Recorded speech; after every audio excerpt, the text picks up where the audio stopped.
दुनिया का सबसे छोटा एक ऐसा देश जहां रहते हैं केवल 23 लोग। एक ऐसा देश जो अपनी अजीबोगरीब परंपराओं के लिए जाना जाता है। ऐसा माना जाता है कि इस देश की लड़कियां पूरी दुनिया में सबसे ज्यादा सुंदर और लंबी होती हैं। इस देश की कहानी के बारे में जानकर आप हैरान रह जाओगे, क्योंकि यह बड़ी दिलचस्प कहानी है। इस देश के पास है खुद की करेंसी, खुद का फ्लैग और खुद की सरकार, जो केवल इन 23 लोगों के लिए बनाई गई है। आखिर क्या है इस देश की पूरी सच्चाई? चलिए जानते हैं। ऑस्ट्रेलिया के पश्चिमी तट पर एक छोटा सा देश है जिसे द प्रिंसिपैलिटी ऑफ हट रिवर कहा जाता है। यह देश इतना छोटा है कि शायद आपने इसके बारे में कभी सुना भी नहीं होगा। हट रिवर की कहानी बड़ी दिलचस्प है।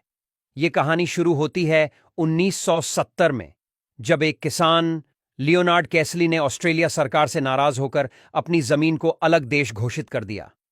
आप सोच रहे होंगे कि भला कोई अपनी मर्जी से कैसे अलग देश बना सकता है, लेकिन लियोनार्ड ने ऐसा ही किया। दरअसल उस वक्त ऑस्ट्रेलिया सरकार ने गेहूं की खेती पर पाबंदी लगा दी थी। लियोनार्ड के पास 75 स्क्वायर किलोमीटर की जमीन थी जहां वो गेहूं की खेती करते थे। सरकार के इस फैसले से वो बहुत नाराज हुए। उन्होंने सरकार से बात की, चिट्ठियां लिखीं, लेकिन कोई फायदा नहीं हुआ।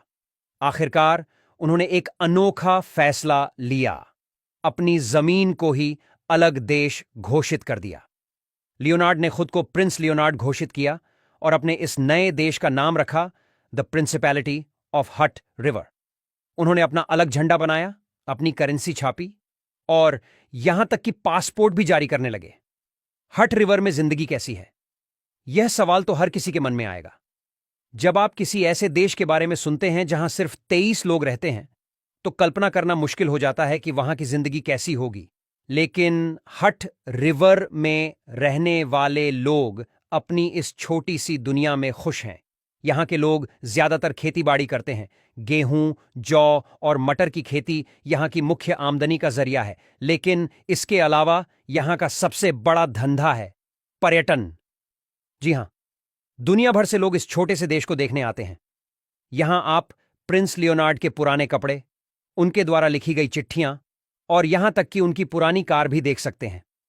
म्यूजियम में एक खास कमरा है जिसे रॉयल कॉलेज ऑफ हेयर ऑल्ड्री कहा जाता है। यहां हट रिवर के झंडे और अन्य प्रतीक चिन्हों के बारे में जानकारी मिलती है। हट रिवर की एक खास बात है इसकी गुलाबी नदी। जी हां, आपने सही सुना, एक नदी जो गुलाबी रंग की है।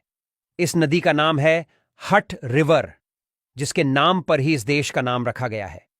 यह नदी साल के कुछ महीनों में गुलाबी रंग की हो जाती है। ऐसा एक खास तरह के शैवाल की वजह से होता है जो इस नदी में पाया जाता है। जब सूरज की रोशनी इस शैवाल पर पड़ती है तो पूरी नदी गुलाबी रंग में नहा जाती है। यह नज़ारा देखने के लिए दूर दूर से लोग आते हैं।